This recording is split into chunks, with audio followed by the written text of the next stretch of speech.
Meckham, Coimbatore. I'm not starting a toss here. Yes, of course, we do have Scott Styris, one of the best all-rounders of all time. Hello, Scott. Hello, how are you? Yeah, fine. So how is Coimbatore? Welcome to Coimbatore. Thank you for having me. Yeah, it's good to be here. I'm enjoying it. Okay. You played in a dream team with McCullum, Macmillan, Vittoria on your side. You share us the experience about it, and how is the New Zealand current team? Yeah, we had a team that was really talented, and we always did well at World Cups. And we were really disappointed that we weren't able to win one, whether it be 2003 in South Africa, where I think Australia beat India in the final. We felt we were good enough. And then 2007 we lost, and 2011 we lost in the semi-finals as well. So we felt we had a really good team with those players that you mentioned, and it was a shame we couldn't go on. And the team now is similar. There's a lot of really talented players in that group. They've lost the McCullums and the Daniel Vittoris, which is a huge loss for us.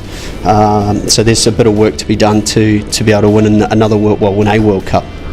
So the short format of the game, T20 coming in, how much of a scope do you see for the bowlers? Is there a big scope as an all-rounder? How do you see it? I think bowlers just need to adapt. I mean, that's what it's about. The batsmen at the moment are getting the upper hand.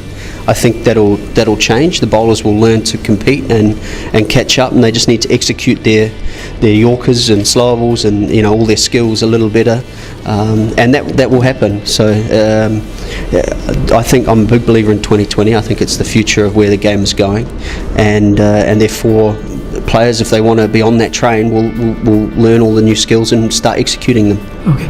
So we yesterday told that we are meeting Scott Styris, and our viewers have sent some of the questions. Okay. So I'll just ask those. In Hardik Pandya, has India got the fast bowling all-rounder it was looking for? 100% yes.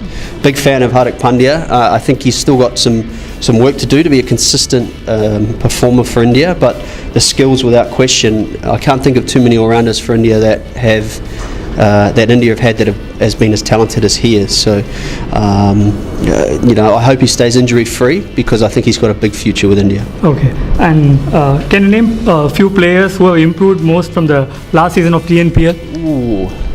Improved most. I've got players that I think are really good who could move on to the IPL, but who have actually had lesser seasons. And one's from Coimbatore, and that's Jagadeesan. I'm a big fan of him. Although he was leading run scorer last year, he hasn't quite managed that this time. Sai Kishore is another who I'm a big fan of. And then you've got the big names, of course. Dinesh Karthik, Washington Sundar has been phenomenal. He's been the player of the tournament.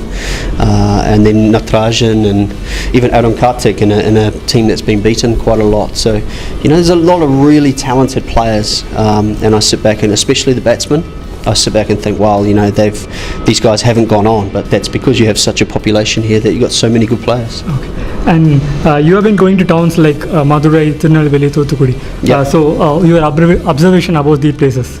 I was a little nervous, I have to confess, when I first came over last year, thinking, oh no, I'm going out to the rural regions and districts of Tamil Nadu, but I was more than pleasantly surprised. They're fantastic small places, and it's been really enjoyable just getting out of the Mumbais and the Delhis and the Kolkatas and Chennais, even for a little while, to experience what I think is more traditional and normal India.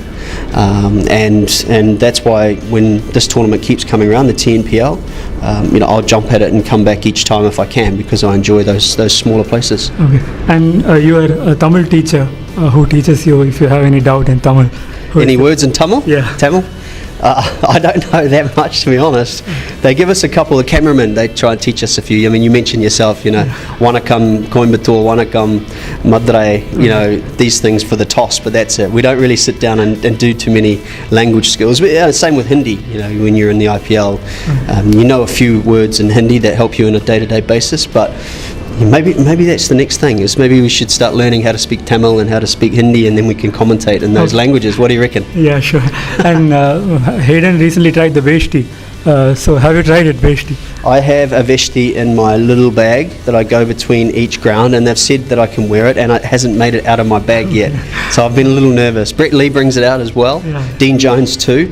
I have to confess, I haven't worn it too much, but I do have one. Okay. Idli or dosa, which will you choose? I'll go Dosa. Okay, okay. And who is the best all-rounder of all times? Jacques Kallis. He's the greatest cricketer that's ever played the game. Okay. Jacques Kallis. Nobody's going to get 11,000 or whatever he got, 10, 12,000 runs and nearly 300 wickets in both versions, and then 200 catches or 100 catches and all of that. His record is outstanding, and a lot of the modern players sit there and just marvel at Jacques Kallis's record. It's just crazy. Okay. And as CSK is back, can you just do a whistle podu for us? Which what? Whistle. A whistle. Whistle podu. Yeah. How do they do that again? I could never understand it, because whistle podu is, I can't whistle. Yeah. That's my problem. I sit there and I get jealous because everybody else can whistle and I can't. Whistle podu, and I see all the videos and everyone's doing this and Dhoni's whistling, and I can't do it. I'm not that good. I'm sorry, I can't. Yeah. Thank you so much for talking to us. Thanks for having me. Thank you.